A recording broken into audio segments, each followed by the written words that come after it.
Tabii ki çok heyecanlıyım. 11. seneden sonra çıktı adımız. Allah'a şükür. Allah herkese nasip etsin. Heyecan had safhada. Bu bir nasip işi. Allah herkese kısmet etsin. İnsanın içi içine sığmıyor. Öyle söyleyeyim. Yani çok mutluyum, çok heyecanlıyım. İnşallah oralara selametle gidip geliriz Allah'ın izniyle. Allah herkese nasip etsin inşallah. İlk yılda çıktı, pandemi vardı diye gidemedik. Allah bu sene nasip etti, gidiyoruz.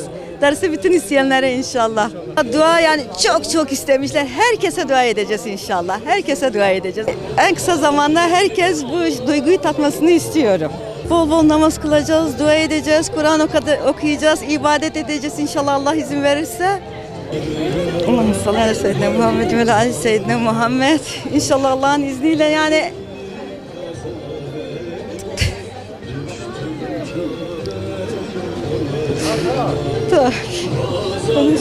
İnan hiçbir şey planlanmamışım.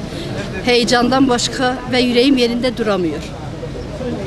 Görmemişim ama görmüş gibi böyle heyecanlıyım. Duygularınız? Darısı herkese. Anlatılacak gibi değil abi. Her zaman kıskanmışım. Hacca gidenlerden kıskanmışım. Kur'an okuyan kişilerden kıskanmışım. Ve Allah'ın yoluna gidenlerden kıskanmışım. 2 sene isim çıktı gidemedik. Bu sene nasip oldu. Allah'a hamdü şükür olsun. Darısı hepinizin başına inşallah. Allah tamamını erdirsin Rabbim dilerim Allah'tan.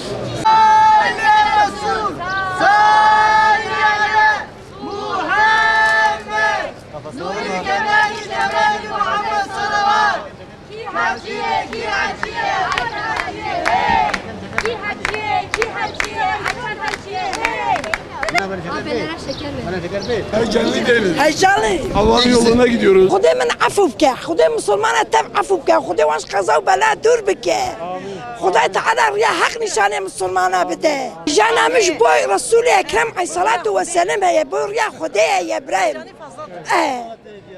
ده صلاة هيفياوي ما هيفيا رسول أكرم عليه الصلاة والسلام فوت فوتوغرافي جيرا جزء دعافكم إن شاء الله.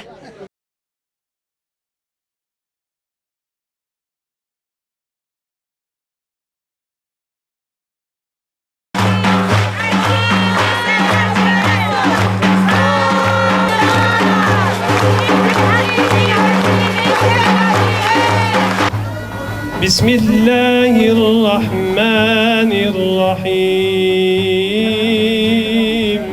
El haccu eşhurun ma'lumat.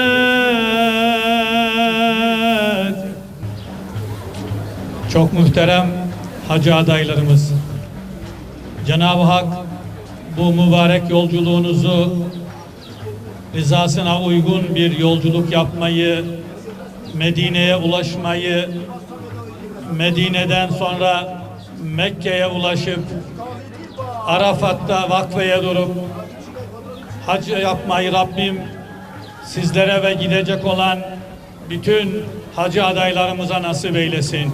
Peygamberimizin bulunduğu Medine'ye sizleri uğurlamak için burada bulunuyoruz. Sizi uğurlarken aramızda gözyaşı döken kardeşlerimiz sizden ayrıldıkları için gözyaşı dökmüyorlar. Sizin gideceğiniz yerlere olan hasretlerinden dolayı, gidemediklerinden dolayı gözyaşı döküyorlar. Haccın mükafatı cennettir müjdesine nail olabilmek için şu andan itibaren zihnen, fikren ve ruhen Medine'ye yönelin, Mekke'ye yönelin, Uhud'a yönelin, Arafat'a, Müzdelife'ye, Mina'ya yönelin.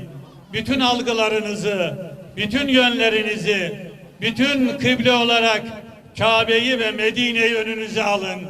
Buraları unutun.